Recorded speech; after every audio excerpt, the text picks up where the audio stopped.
Assalomu alaykum, hurmatli brifing qatnashchilari. Bugungi mavzumiz oliy, o'rta maxsus va professional ta'lim to'g'risidagi hujjatlarning dublikatini berish bo'yicha davlat xizmatlaridan foydalanish tartibi to'g'risida ma'lumot berib o'tamiz.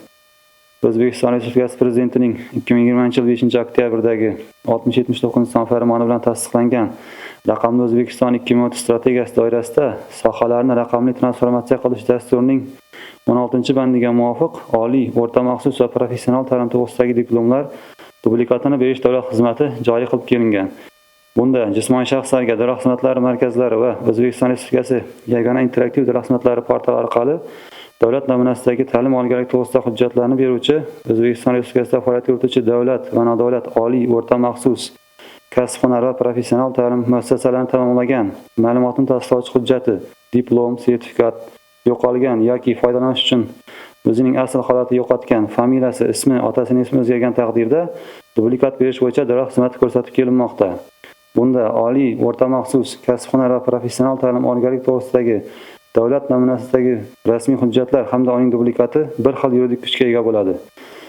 Ushbu reglamentga asosan ushbu davlat xizmati harbiy oliy ta'lim muassasalariga tatbiq etilmaydi.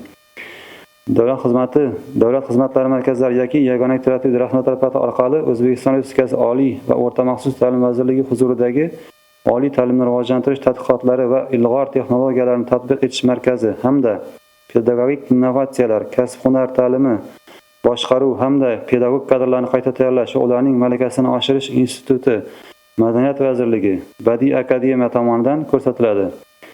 Davlat xizmatlari markazi va vakolatli organ o'rtasidagi axborot almashinuvi elektron raqamli imzoni majburiy tartibda qo'llash orqali idoralararo elektron o'zaro bog'lanish yordamida amalga oshiriladi. Davlat va nodavlat oliy ta'lim muassasasi va akademik litsey diplomi dublikati O'zbekiston Respublikasi Oliy va o'rta maxsus ta'lim vazirligi huzuridagi oliy ta'limni rivojlantirish tadqiqotlari va ilg'or texnologiyalarni tatbiq etish markazi tomonidan Davlat va nodavlat kasb-hunar kollejlari va professional muassasalar diplomi dublikati esa oliy va o'rta maxsus ta'lim vazirligi huzuridagi pedagogik innovatsiyalar, kasb-hunar ta'limi, boshqaruv hamda pedagogik kadrlarni qayta tayyorlash va ularning malakasini oshirish instituti, davlat va nodavlat ixtisoslashtirilgan san'at va madaniyat maktablari hamda maktab-internatlar diplomi dublikati o'z tizimiga kiruvchi ta'lim tashkilotlari bo'yicha O'zbekiston Badiiy akademiyasi va O'zbekiston Respublikasi Madaniyat vazirligi tomonidan beriladi. Ushbu xizmatdan foydalanish uchun fuqarolar davlat xizmatlari markaziga shaxsan murojaat etadilar yoki yagona interaktiv davlat xizmatlari portalida ro'yxatdan o'tadilar. Davlat xizmatlari ko'rsatilganligi uchun bazaviy hisoblash miqdorining 1 miqdorida yig'im undiriladi va yig'im to'langanligi axborot kommunikatsiya tizimlari orqali tasdiqlanadi.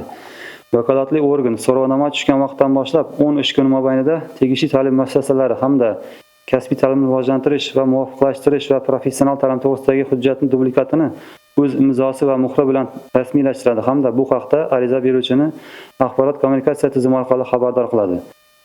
Ariza beruvchi ta'lim to'g'risidagi hujjat dublikatini vakolatli organdan olib ketadi. Ariza beruvchining xohishiga ko'ra ta'lim to'g'risidagi hujjat dublikati vakolatli organ tomonidan pochta xizmati orqali ham yuborilishi mumkin. Bunda vakolatli organ davlat xizmati natijasini tayyor bo'lganligi haqida O'zbekiston Pochtasi aksiyadorlik jamiyatini elektron tizim orqali xabardor qilgandan so'ng O'zbekiston Pochtasi aksiyadorlik jamiyati ta'lim to'g'risidagi hujjat dublikatini vakolatli organ manzilidan ariza beruvchining manziliga 5 kun mobaynida yetkazib beradi. Pochta aloqasi orqali yetkazilganda davlat xizmatlarining natijasi uchun amalga oshiriladigan to'lovlar ariza beruvchi tomonidan amalga oshiriladi. E'tiboringiz uchun rahmat.